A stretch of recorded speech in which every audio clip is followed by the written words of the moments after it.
देखो रासायनिक अभिक्रियाओं में ये तो मुख्य अभिक्रियाएं हैं, ठीक है ना, जो इनके द्वारा दी जाती हैं हेलो एल्केन के द्वारा। पहली हमने लिखी है नाभिक रागी प्रतिस्थापन अभिक्रिया। नाभिक रागी को हम कहते हैं न्यूक्लियोफाइल। हमने दो टर्म पढ़े थे 11th में, एक हमने पढ़ा था न्यूक्लियोफाइल, दूसरा पढ़ा था इलेक्ट्रोफाइल, ठीक है ना। न्यूक्लियोफाइल क्या होता है, जिसमें नेगेटिव चार्ज होता है, इलेक्ट्रॉन रिच स्पीसीज होती है, जिसमें इलेक्ट्रॉन्स की संख्या ज्यादा होती है। तो इलेक्ट्रॉन रिच जो होगा वो कहां पर जाएगा रिएक्शन करने, जहां पर इलेक्ट्रॉन्स की कमी होती है, यानी न्यूक्लियोफाइल इलेक्ट्रोफाइल जहां पर होगा वहां पर अटैक करने जाएगा, ठीक है। तो वो नाभिक रागी होता है ना। नाभिक रागी की पहचान क्या होगी, जिसमें इलेक्ट्रॉन्स ज्यादा होंगे, ठीक है ना, और नेगेटिव चार्ज होगा, है ना। जैसे आपने NaCl का एग्जांपल पढ़ा था, तो NaCl में Na+ होता है, Cl- होता है। तो Cl- क्यों होता है, क्योंकि Cl जो है वो सोडियम का इलेक्ट्रॉन को ग्रहण कर लेता है ना। तो जो इलेक्ट्रॉन ग्रहण करता है उसमें नेगेटिव चार्ज आता है। तो इसी प्रकार से न्यूक्लियोफाइल में कैसा चार्ज आएगा, नेगेटिव चार्ज। तो नाभिक रागी कौन सा होगा पहचानने के लिए, जिसमें नेगेटिव चार्ज होगा, आप उससे पहचान लोगे कि ये न्यूक्लियोफाइल है। प्रतिस्थापन का मतलब है कि वो हटाता है उसका स्थान ग्रहण करना। जैसे माना अगर आप एक बच्चा दूसरे की बच्चे की सीट में बैठेगा तो कैसे बैठेगा, उसको हटाएगा तब उसकी जगह बैठेगा, तो ये प्रतिस्थापन हो गया, ठीक है ना। एक जो है दूसरे की सीट में बैठेगा तो उसको हटाएगा तभी बैठेगा, तो ये प्रतिस्थापन कहलाता। तो पहली प्रकार की अभिक्रिया है नाभिक रागी प्रतिस्थापन अभिक्रिया। दूसरी है निराकरण। निराकरण का मतलब हुआ कि निकलना, निकल जाएगा बाहर, ये दूसरे प्रकार की अभिक्रिया। और तीसरी है धातुओं के साथ अभिक्रिया, कि जो हेलो एल्केन्स हैं ये धातुओं के साथ, माना हमने सोडियम के साथ करा दिया, मैग्नीशियम के साथ करा दिया, तो वो धातु के साथ रिएक्शन करके क्या बनाएगा। ये 3 प्रकार की टोटल अभिक्रियाएं हम इसमें पढ़ेंगे। तो उसमें से पहली प्रकार की जो है वो है नाभिक रागी प्रतिस्थापन अभिक्रिया। तो उसका एक फॉर्मूला यहाँ पे लिखा है। नाभिक रागी को हम सामान्य तरीके से इस प्रकार से लिखते हैं, न्यूक्लियोफाइल कहते हैं इसको, अंग्रेजी में कहते हैं न्यूक्लियोफाइल। इसके ऊपर से नेगेटिव चार्ज लगा रखा है। ये हमारा सामान्य जो हेलो एल्केन है ना, सामान्य हेलो एल्केन का को रिप्रेजेंट करने का तरीका है। सामान्य जो हेलो एल्केन है उसको हम इस प्रकार से लिखते हैं, ठीक है। ये कार्बन परमाणु है, हाइड्रोकार्बन का कार्बन परमाणु है, और ये कोई भी हेलोजन परमाणु होगा, फ्लोरीन, क्लोरीन, ब्रोमीन, आयोडीन, है ना, ठीक। अब ये हमने इसकी जब प्रकृति पढ़ी थी, जब हमने इसकी क्या पढ़ी थी, प्रकृति। किसकी प्रकृति, इस कार्बन और हेलोजन परमाणु के बीच के बॉन्ड की प्रकृति, ठीक है। तो कैसा होता है ये बॉन्ड, ध्रुवीय प्रकृति का होता है। कैसा होता है भैया, ध्रुवीय प्रकृति का, पोलर होता है ना। पोलर का मतलब ये ऐसा होता है कि यहां पर ये जो हेलोजन होता है ना, हेलोजन कार्बन से ज्यादा इलेक्ट्रोनेगेटिव होता है, तो ये इसके जो शेयरिंग इलेक्ट्रॉन्स हैं इसको अपनी ओर को खींच लेता है। तो ऐसा करने से इसमें क्या आ जाता है, नेगेटिव चार्ज, और यहां पर क्या हो जाता है, स्लाइट पॉजिटिव चार्ज, ठीक है। अब हमने कहा कि न्यूक्लियोफाइल जो है ये नेगेटिव चार्ज वाला है, तो नेगेटिव चार्ज वाला कहां अटैक करेगा, यहां पर अटैक करेगा, ठीक है ना। तो ये कहां पर जाएगा, यहां पर को अटैक करेगा, ठीक है ना, क्योंकि यहां पर तो जा नहीं सकता, ये तो ऑलरेडी नेगेटिव है ना, इसके पास इलेक्ट्रॉन ज्यादा है। तो ऐसा होने से, पोलरिटी आने से इसमें इलेक्ट्रॉन कम हो जाते हैं, तो ये इसके साथ अटैक करता है, तो ये इसके साथ में जुड़ जाता है और ये हाइड्रोजन परमाणु बाहर चला गया। तो ये प्रतिस्थापन हो गया। मतलब ये भी अपने आप में क्या है, ये जो हाइड्रोजन परमाणु हमने लिखा है नेगेटिव वाला, ये भी एक तरह से क्या है, न्यूक्लियोफाइल ही है ना, वो भी न्यूक्लियोफाइल की तरह से काम करता है। तो एक न्यूक्लियोफाइल ने दूसरे न्यूक्लियोफाइल को हटा दिया, ठीक है। ये न्यूक्लियोफाइल आया, इस न्यूक्लियोफाइल ने इसको हटा दिया, इसकी जगह में यहां पर जुड़ गया, तो इसको कहते हैं हम न्यूक्लियोफिलिक सब्स्टिट्यूशन रिएक्शन, ठीक है। तो इस प्रकार से ये हट जाता है। तो ये जो बना हमारा, ये नया प्रोडक्ट हमारा बन गया, ठीक है ना। और एक चीज और कि यहां पर कौन सा हाइब्रिडाइजेशन होता है, अगर आपको याद हो, इस कार्बन परमाणु में कौन सा संकरण होता है, sp3 संकरण होता है। कौन सा होता है, sp3 संकरण, ठीक है ना। अब इसी अभिक्रिया को यदि हम सामान्य रूप से लिखें तो ऐसे लिख सकते हैं, ये हमारा सामान्य जो है हेलो एल्केन यौगिक है कोई भी, ठीक। RX है, ये हमने न्यूक्लियोफाइल से इसकी रिएक्शन करा दी। हम किसी भी न्यूक्लियोफाइल को लेंगे तो उसके बाद में ये इस प्रकार से जुड़ जाएगा, ठीक है, और ये हाइड्रोजन परमाणु बाहर चला जाए। तो ये जनरल इसकी मैकेनिज्म है रिएक्शंस की। अब इसकी जगह में हम किसी को भी लेंगे माना तो वो इस तरीके से काम करेगा, ठीक है। सपोज करो कि माना हमने यहाँ पर RX की जगह में हमने ले लिया CH3Br ले लिया, और यहाँ पर न्यूक्लियोफाइल की जगह हमने OH ले लिया, है ना। तो ये कैसे काम करेगा, ये इस तरह से काम कर देगा, CH3OH बन जाएगा प्लस Br माइनस, ये ऐसे रिएक्शन। यहाँ पर OH क्या है, हमारा न्यूक्लियोफाइल है, ये न्यूक्लियोफाइल। तो इस न्यूक्लियोफाइल ने किसको हटा दिया, ब्रोमीन को हटा दिया, इसलिए ये रिएक्शन कैसी हो गई, प्रतिस्थापन अभिक्रिया, ठीक है। न्यूक्लियोफिलिक नाभिक रागी प्रतिस्थापन अभिक्रिया, ये नाभिक रागी प्रतिस्थापन अभिक्रिया होती है, ठीक है ना। तो जनरल जो मैकेनिज्म है, अब आपको क्या पहचानना है इस अभिक्रिया में कि न्यूक्लियोफाइल कौन कौन से होंगे, न्यूक्लियोफाइल हमको कौन कौन से मिलेंगे, और वो जो इस हाइड्रोजन परमाणु को हटाएंगे, ठीक है, वो आपको मिल जाएंगे। तो आप यहाँ पर वैसा ही प्रोडक्ट बना सकते हो, ठीक है ना। ये फॉर्मूला अगर आपको समझ में आ गया कि ये कैसे काम कर रहा है, तो आपको न्यूक्लियोफाइल अगर कहीं पर पहचान में आएगा तो आप उसको बना सकते हो, ठीक है। बना लो, इतना बना लिए।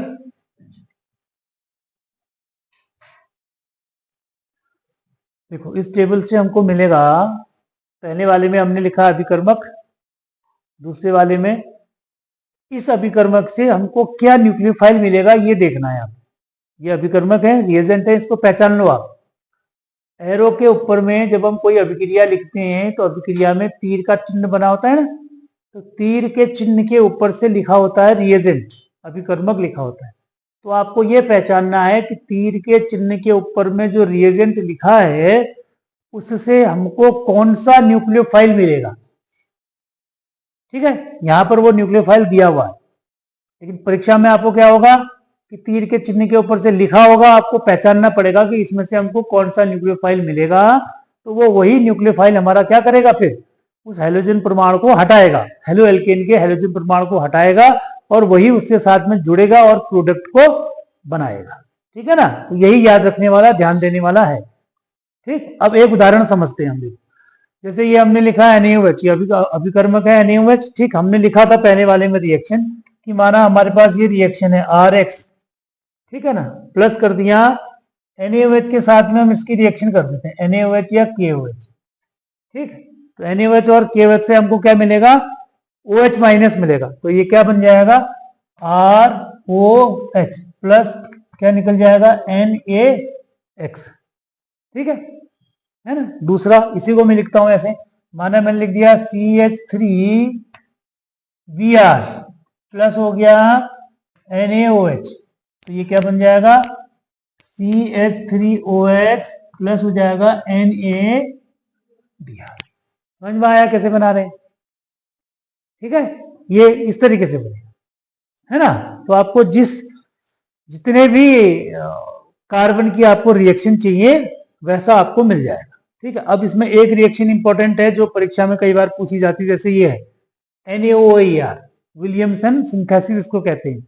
ये रिएक्शन इसी नाम से आती है, जैसे नाम वाली रिएक्शन मैंने कहा ना कि पूछी जाती है, NaOR डैश लिखा है इसमें, है ना। R डैश का मतलब क्या है, इसमें एक और एल्किल समूह है, क्या है इसमें, एक और एल्किल समूह है, ठीक। अब इसकी रिएक्शन यदि हमको बनानी है तो हम कैसे बनाएंगे, इसकी रिएक्शन बना रहे हैं, CH3X हमने लिखा, या पहले RX में ही लिख देते हैं, ये हमने लिखा RX, ठीक है, ठीक, प्लस हमने लिखा NaOR डैश। ये R डैश हमने इससे लिखा है कि हम दोनों को दिखा पाएंगे अलग अलग, ठीक है ना। तो ये हो जाएगा ROR डैश, ठीक है, प्लस हो जाएगा NaX, ये बन गया। तो ये जो बनता है, ये जो प्रोडक्ट हमने लिखा है ROR, इसी को हम क्या कहते हैं, ईथर कहते हैं। समझ में आया, नहीं आया, दोबारा समझाते हैं। देखो ये हमने लिखा, इसकी जगह मैंने लिख दिया C2H5Br, ठीक है, लिख सकते हैं कार्बन की जगह आर की जगह में कुछ भी ले सकते हैं, एक्स की जगह में मैंने बता रखा है 4 हेलोजन में से किसी को भी ले सकते हैं। यहां पर हम लिख देंगे NaOCH3 की जगह में मैंने फिर से C2H5 ले लिया, आर की जगह में ले सकते हैं ना, CH3 C2H5 या इससे आगे वाला ये हमने ले लिया। ठीक, अब ये क्या बनाया हमने, जैसे ये बनाया ये आर की जगह में यही वाला आ जाएगा C2H5, फिर ये OC2H5 O हो जाएगा, फिर C2H5 बन जाएगा, प्लस हो जाएगा NaBr, तो इसको कहते हैं डाई एथिल ईथर। ठीक है, डाई एथिल ईथर, या इसका IUPAC नाम लिखोगे तो इसको कहते हैं एथॉक्सी एथेन। जब हम पढ़ेंगे तो इसका IUPAC नाम कैसे लिखा जाता है वो भी हम सीखेंगे वहां। तो इस प्रकार से रिएक्शन बनेंगे, है ना। तो ये हमने किससे बनाया, इस वाले से बनाया, इसको कहते हैं विलियमसन सिंथेसिस रिएक्शन, नाम है इसका। ठीक है, तो इस प्रकार से आपको ये जितने लिखे हैं ना, जितने हमने इसमें लिखे हुए हैं, इन सभी से आपको रिएक्शन बनानी है एक एक। अब आप देख लो कि कौन सा अभिकर्मक, आप अभिकर्मक को चाहे प्लस करके लिख लो या चाहे उसको तीर के चिन्ह के ऊपर से लिख लो। ठीक है, तीर के चिन्ह के ऊपर से भी लिखेंगे। आपको ध्यान क्या रखना है कि जिस भी अभिकर्मक को आप चाहे प्लस करके लिखेंगे या तीर के चिन्ह के ऊपर से लिखेंगे, तो उस अभिकर्मक से आपको न्यूक्लियोफाइल क्या मिल रहा है ये आपको देखना है, और वही न्यूक्लियोफाइल क्या होगा, हमारे हेलो एल्केन के साथ में जुड़ जाएगा, और दूसरा हेलो एल्केन का जो हेलोजन परमाणु है वो कहां चला जाएगा, बाहर चला जाएगा। यही तो प्रतिस्थापन है। प्रतिस्थापन का मतलब इसी को हटाना है, हमें किसको हटाना है, ये जो लिखे हैं ना हमने, ये जो लिखे हैं ये किसको हटाएंगे, इसको हटाएंगे। हेलो एल्केन के साथ में जो हमने हेलोजन परमाणु जोड़ रखा है, इस हेलोजन परमाणु को कौन हटाएंगे, यही वाले हटाएंगे जो लिखे हैं बीच में। समझ में आई बात। तो इतनी तरह की रिएक्शन अभी और हैं इसमें, पहले आप इनके एक एक एग्जांपल्स बनाओ। फिर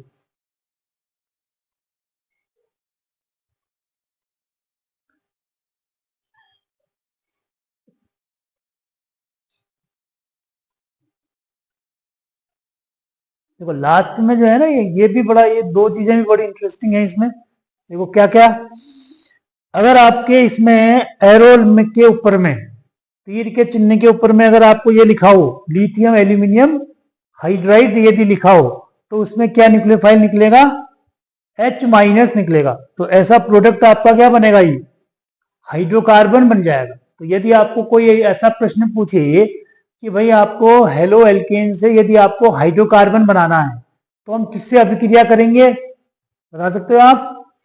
हम ये कहेंगे उसके उत्तर में कि यदि हम हेलो एल्केन की अभिक्रिया किससे करेंगे, लिथियम एल्यूमिनियम हाइड्राइड, ये रिएजेंट है, लिथियम एल्यूमिनियम हाइड्राइड से रिएक्शन करेंगे तो हेलो एल्केन से हम क्या बना सकते हैं, हाइड्रोकार्बन बना सकते हैं। यानी अगर हम CH3Cl मतलब इस रिएक्शन को अगर हम लिखेंगे ना, तो इस रिएक्शन को हम ऐसे लिख सकते हैं, इस वाले को बता रहा हूं मैं, इसको हम ऐसे लिख सकते हैं। ये हमने लिखा माना CH3Cl, ठीक है, इसके ऊपर से हमने लिख दिया लिथियम एल्यूमिनियम हाइड्राइड जो इसने लिखा हुआ है ना। तो इसका मतलब ये सीधे किसमें बदल जाएगा, CH4 में बदल जाएगा। ये कहने का मतलब है, ठीक है।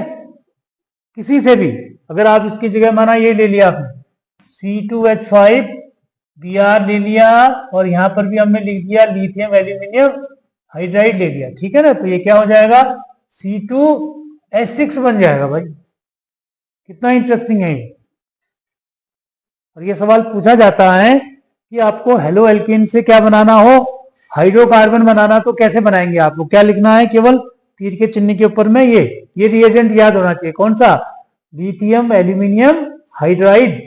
आप लिख दोगे उसके ऊपर में तो सीधे क्या बन जाएगा, ये बन जाएगा। दूसरा हमने लिखा है ये मेटल है और उसके साथ में प्लस लिखा हुआ है आर, और तो इसमें चेन बढ़ जाएगी, इसमें एल्केन बन जाएगा ना, इसमें एक और कार्बन परमाणु बन जाएगा। यानी अगर आपका मैथिल है तो उसके साथ में एक कार्बन और बढ़ जाएगा, एथिल हो जाएगा, है ना। ये आर है ना, एक और आर, एक और आर का मतलब है एक कार्बन परमाणु और जुड़ जाएगा, ठीक है। तो ये इस तरीके से आपको बनाने हैं सारे रिप्लेसमेंट वाले, ठीक है। तो सबके अगर आप इसके एक एक दो दो एग्जाम्पल इन सबके बना लोगे तो आपको ये चीजें समझ में आ जाएंगी। फिर इसके बाद हम इसकी क्रियाविधि पढ़ेंगे कि ये प्रतिस्थापन अभिक्रिया कितने प्रकार की होती हैं। 2 प्रकार की आती हैं परीक्षा में, SN1 और SN2 करके। सब्स्टिट्यूशन रिएक्शन फर्स्ट ऑर्डर और सब्स्टिट्यूशन रिएक्शन सेकंड ऑर्डर। तो इस तरीके से नाम होता है उसका, SN1 SN2। ये बड़ी इंपॉर्टेंट है, ठीक है। लेकिन उससे पहले आप इसको समझेंगे तब वो बनेगा, ठीक है। पहले आप इसको बना लेंगे, जितने नहीं बनेंगे फिर हम एक एक करके इनको मैं बताऊंगा अगर आपको नहीं बनेगा तो, ठीक है। आपको घबराने की जरूरत नहीं है कि ये बना लिख दिया तो नहीं बनेगा तो नहीं बनाएंगे। जितनी रिएक्शन लिखी है एक एक एग्जाम्पल में इसका सबका बताऊंगा। ये मैं आपको इसलिए दे रहा हूं बनाने के लिए कि आप खुद से बनाओगे तो आपको ये समझ में आ जाएगा कि ये रिएक्शन कैसे बनती है। आपको रटने की या याद करने की जरूरत नहीं पड़ेगी, है ना। फॉर्मूला एक ही हमने दे रखा है जो शुरू में लिखा हुआ है, उसी फॉर्मूले में आपको लगाना है। आपको ये, इसको आप सीख लोगे ना बेटा बनाना, तो आपको ये रिएक्शन याद करने की जरूरत नहीं पड़ेगी, इसलिए मैं आपको बता रहा हूं। नहीं तो मैं अगर इसके जितनी है ना, ये कितने लिखे हमने, 1 2 3 4 5 6 7 8 9 10 है माना, तो मैं आपको 10 प्रकार की रिएक्शन लिखाऊंगा, फिर उसकी थ्योरी लिखाऊंगा और 10 रिएक्शन लिखाऊंगा। तो आपको उनको रटना पड़ेगा 10 की 10 रिएक्शन से। ये मैंने आपको उसको तरीका बता दिया कि आप उस 10 रिएक्शन को एक ही बार में कैसे सीख सकते हो। तो आपने केवल इनको ध्यान रखना है, रिएजेंट। और ये कहाँ मिलेंगे रिएजेंट आपको, ये तो एग्जाम में पूछा जाएगा, ये तो परीक्षा में एरो के ऊपर लिखा होगा ना, ये तो लिखा होगा। तो आपको ये ध्यान रखना है कि ये जो रिएजेंट लिखा हुआ है इससे हमको क्या मिलेगा, न्यूक्लियोफाइल। तो जो न्यूक्लियोफाइल मिलेगा वही हमारा क्या बन जाएगा, प्रोडक्ट बन जाएगा। तो इसलिए इसको सीखना जरूरी है, ठीक है। चलो कोशिश करो आप।